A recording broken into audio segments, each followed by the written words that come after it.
Halo, Assalamualaikum. Yang terhormat para Bapak Ibu anggota Dewan DPR RI. Apa sih yang Anda semua takutkan untuk mensahkan undang-undang? Khususnya undang-undang perampasan aset dari tangan para koruptor. Kok takut amat?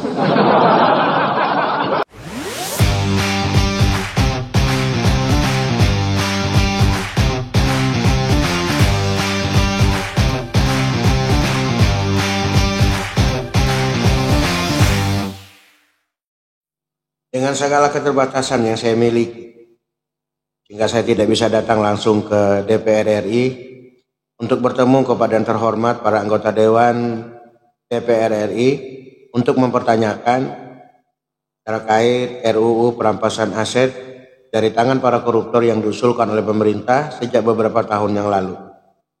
Nah, oleh karena itu, saya hanya bisa melakukan hal tersebut atau mempertanyakan kepada yang terhormat para anggota Dewan DPR RI terkait RUU tersebut melalui video saya yang sangat sederhana ini.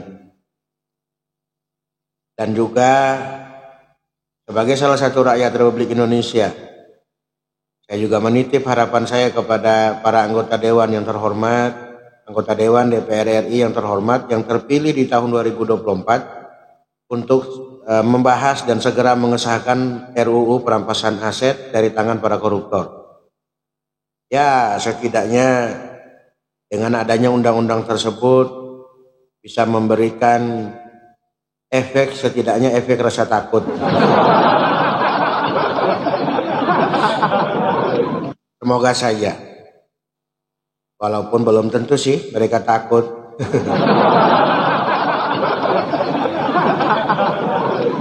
Tapi paling tidak kan ya sedikit berpikirlah, karena undang-undang itu ada. Jika mereka terbukti korupsi, maka mereka atau aset mereka akan disita, bahkan dimiskinkan. Karena saya pribadi meyakini bahwa yang ditakuti oleh para koruptor bukanlah kematian, tetapi adalah kemiskinan.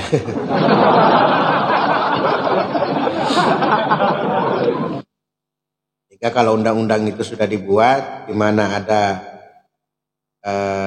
pasal-pasalnya atau setidaknya ada penegasan di dalam undang-undang tersebut untuk memiskinkan para koruptor yang terbukti korupsi uang negara. Karena sekali lagi yang ditakuti oleh para koruptor menurut keyakinan saya adalah bukan kematian.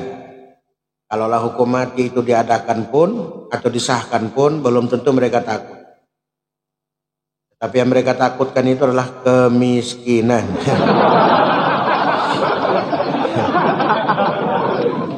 Sebab takut miskin itulah membuat mereka melakukan korupsi dikala mereka mempunyai kesempatan untuk korupsi.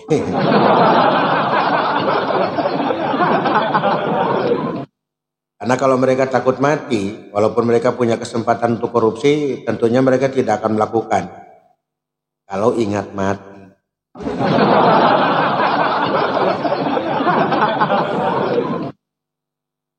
Karena yang ditakutkan itu adalah kemiskinan, sehingga hukum-hukum yang sudah ada untuk menjerat para koruptor di saat mereka terbukti itu bagaikan titik-titik lah.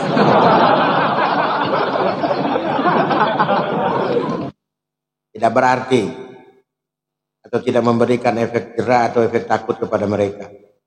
Kecuali undang-undang itu dibuat di mana di dalamnya ada penegasan yang memiskinkan para koruptor yang terbukti korupsi uang negara. Walaupun itu juga belum tentu juga sih.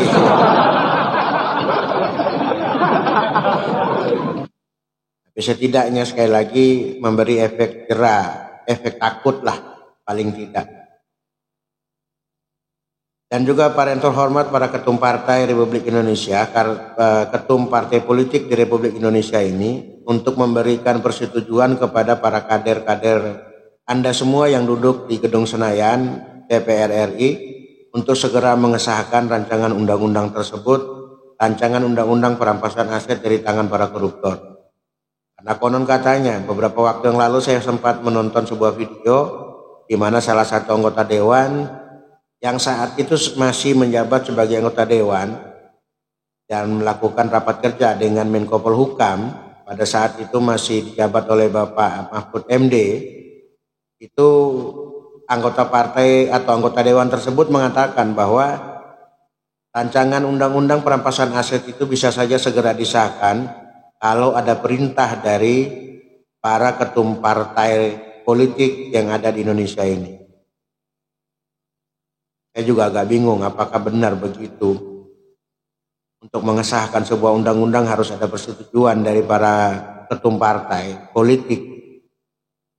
Seakan negara ini memang punya para ketum partai politik.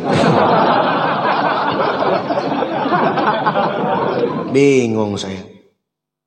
Tapi ya sudahlah, kalau memang toh demikian, maka sekali lagi melalui video saya ini, saya berharap kepada Anda semua yang terhormat para ketum partai politik yang ada di Republik Indonesia ini, jika Anda semua juga berpikir untuk atau berniat untuk membasmi yang namanya koruptor di negara kita ini, atau apa namanya ya, atau ingin membasmi atau ingin mencegah yang namanya korupsi, ya tolonglah dibantu para anggota Dewan DPR RI yang terhormat untuk segera mengesahkan RUU tersebut. Demikian teman-teman yang bisa saya sampaikan di video saya kali ini. Kepada para pihak-pihak yang merasa tidak nyaman dengan video saya ini, saya mohon maaf yang sebesar-besarnya.